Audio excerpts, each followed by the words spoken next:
Prepare 4 panels of a mirror and 1 candle. Place the mirrors in such a way that when viewed from above, they form a square with each side measuring 15 centimeters in length and facing east, west, south, and north respectively. Turn off the light in between 12:46 a.m. and 1:13 a.m., that is, for 27 minutes. Put the lighted candle inside of the square. Then, something very terrifying will appear in the mirrors. Once there was someone who tried this ritual, but seeing the image shocked him so much that it turned him mute. And so what was really reflected in the mirrors still remains unknown. The terror drove him to gouge out both his eyes while he was in the hospital. The only words he managed to utter before he died were, "I wish I had never seen it."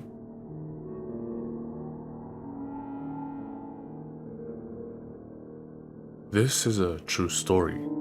We were staying at a campsite inside a permanent tent. Each tent accommodated 8 people and there were 7 tents in total lined up in a row. My tent was the 7th one and it was positioned at the end of the row. One night I went out of the tent to go to the bathroom.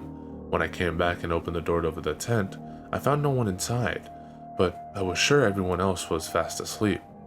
I thought, what? And went out again to make sure I was in the right tent, but the sign on the tent said number 8. What was I thinking? I'm in number 7. I thought to myself as I went to the one standing next to it. Yes, of course, I knew that number 8 didn't exist, but I was so scared that I convinced myself it was just a mistake and went back to sleep.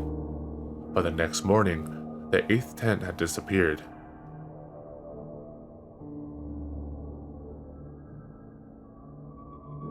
A family of 4 was staying at a country inn. Late one night, the mother found her daughter murdered in a toilet. Her face had been knifed so many times it was almost unrecognizable, and her tongue was missing. The toilet cubicle had one latticed window measuring 30 centimeters wide and 10 centimeters high, and also a small ventilator, but these were too small for anyone to get in from the outside. The door was locked. Who killed the girl and how? The police proceeded to question the couple who ran the inn and their only son, and any suspicious person seen around the area, but what with the perplexing problem of the locked cubicle? It was thought that the case would remain unsolved forever. Then the son of the inn owners one day turned up at the police station accompanied by his parents. The parents said, "We couldn't talk to you frankly because we were worried about the neighbors' prying eyes, but something dreadful has happened and we would like to tell you." The parents continued, "Our son likes filming people secretly, although we have always reprimanded him for the distasteful hobby. It turned out that he was there at the time of the murder. He was filming the toilet cubicle from the space above the ceiling when the small window opened and something entered holding, well, I think you better see the rest for yourself." The son, when questioned about the videotape, suddenly lost control of his mind, apparently through reliving the horrifying experience of that night. Did the tape contain something so terrible that it would drive a man to madness? The sight of the deranged man deeply affected the police officers, and they dreaded watching the video even as one of them pressed the play button. The tape began with the girl squatting over the Japanese-style toilet. When she finished and stood up, suddenly a tiny figure, appearing as an old woman measuring about 15 to 20 centimeters, jumped in noiselessly from the window, bearing a glass shard in her hand. Before the girl had time to scream, her throat was slit, followed by vicious attacks on her face and then her entire body. When the girl expired, the old woman cut out the tongue and a section of the scalp from the dead body, and looking up at the ceiling, she uttered, "You're next." After that, the old woman disappeared through the window which she came from, carrying away both the bloody tongue and the scalp with her. Many police officers who watched this threw up, cried, or loosened their bladder on the spot out of sheer terror. The case in the end was not solved, but it is said that the police station still retains the videotape.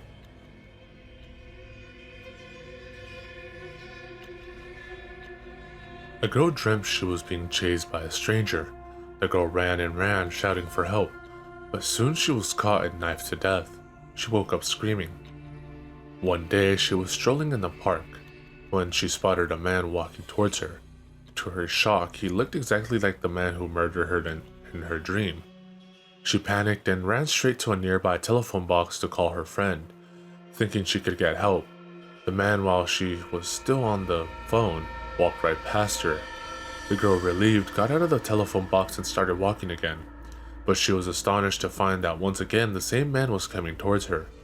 Her heart was beating hard and her hands turned clammy with cold sweat. She was aware that this time she had nowhere to hide. She looked down and tried to quickly walk past him. And then, just as they passed each other, the girl heard the man mutter under his breath, "Why the hell is it different from the dream?"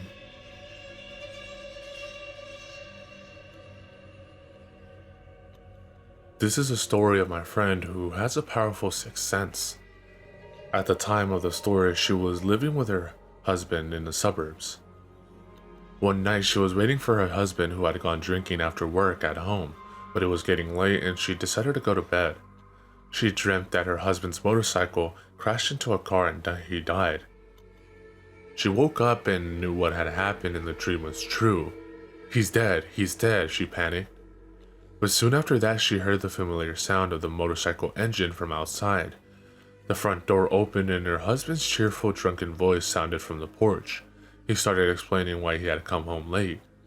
My friend, who had been crying, became a little crossed, grudging for the nonchalant way her husband had behaved.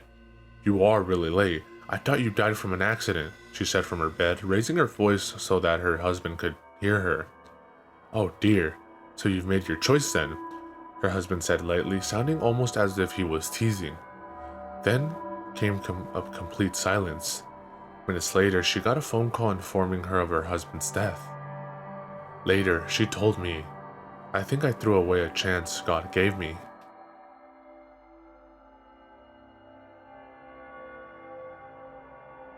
My friend told me about the worst nightmare he had ever had. In the dream, he was walking alone in the desert. Somehow, he was carrying a spear in his hand. After some time, he saw someone crouching on the sand in the distance. As he had been feeling quite lonely, he quickly ran up to the man. But when he bent over to help him, he saw that the man was no other than himself. In an instant, he was overcome with fear and, without further thought, he hacked the man to death with the spear. He then started running, trying to get away as far from the place as possible. However, he soon stumbled and sprained his ankle. There was nothing he could do except crouch down and stay still, and while he was at it, he casually looked up and spotted, in the distance, his double walking towards him with a spear in his hand. Then, he woke up.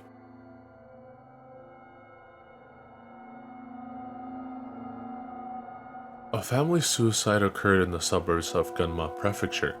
We call the family Suzuki's just for convenience. A few months later, they decided to pull down the house in which the family used to live. A group of university students in Tokyo, calling themselves the Paranormal Research Group, heard about this and decided to visit the house before it was gone. The group consisted of 2 boys and 2 girls. When the group arrived, the house was already in the process of demolition. Inside was a total mess. They went in and with a video camera in hand started exploring. "Hello, Mr. and Mrs. Suzuki. Please excuse us," laughing and joking, they shouted in the empty house. "Is this your kitchen? May I use your bathroom?" After some time, while the rest of the group were having fun, one of the girls began to feel scared and so they decided to call it a day. "Goodbye, thank you for having us," they shouted again as they left. They stopped the video camera and got into the car. On the way home, the other girl said, "Look, I found this ring in the house. We should keep it in our club room as a memento." The next day, the group got together in one of the boys' rooms to watch the video. "Hello, Mr. and Mrs. Suzuki. Please excuse us. Welcome." They froze. An unfamiliar voice which they did not hear when they were in the house was recorded on the tape. "Is this your kitchen?" "Yes." "May I use your bathroom?" "Go ahead." "Goodbye. Thank you for having us." "Don't go." Everyone fell silent. Then suddenly their mobiles started ringing all at the same time. They were all very alarmed but managed to calm down and picked up their phones. All that the 2 boys got was silence. The timid girl's call was also silent, but the girl who snatched the ring heard, "Hi, this is Suzuki. Please, can I have my ring back?"